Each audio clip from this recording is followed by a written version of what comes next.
আমি তো তোমাকে অনেকক্ষণ ধরে খুঁজতেছি, তুমি আমার সাথে চলো। দোস্ত এই পাগলটা কে রে? আমিও কি চিনি না। তুমি আমাকে চেনো মানে? তুই যা, ওরা আমরা দেখতেছি, যা তুই। হ্যাঁ দোস্ত, তাড়াতাড়ি এখান থেকে চল। এসব পাগল ছাগলের কোনো বিশ্বাস নেই, কখন কি করে ফেলে। চল তাড়াতাড়ি। এত টেনশন করার কিছু নাই। বাবা তুমি ওকে চেনো না, আমি ওকে চিনি। আমি জানি ও কতটা ডেঞ্জারাস।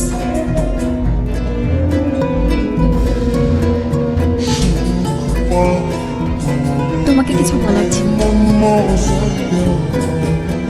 কিসের এত ভাব তোমার? কি মনে করো তুমি নিজেকে?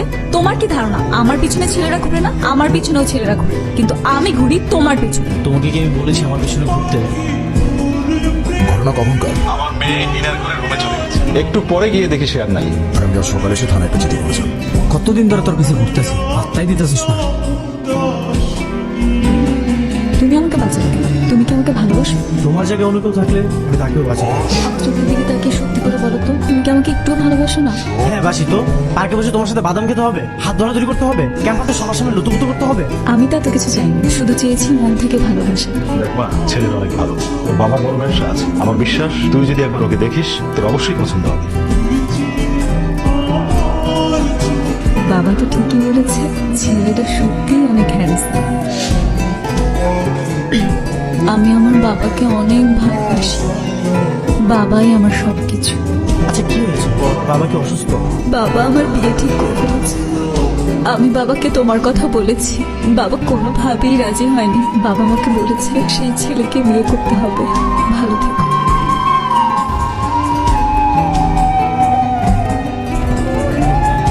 এখনো বউ হইনি, হব। তোমার মতো ছেলেকে জীবনসঙ্গী হিসেবে পাওয়া তো প্রত্যেকটা মেয়ের স্বপ্ন। আমি প্রথম দেখাতেই তোমার প্রেমে পড়ে গেছি। তারপর আমার কাছে মিথ্যা কান্নাকাটি করে আমাকে চিরবিদায় জানিয়ে ওর সাথে নতুন করে শুরু করেছিস?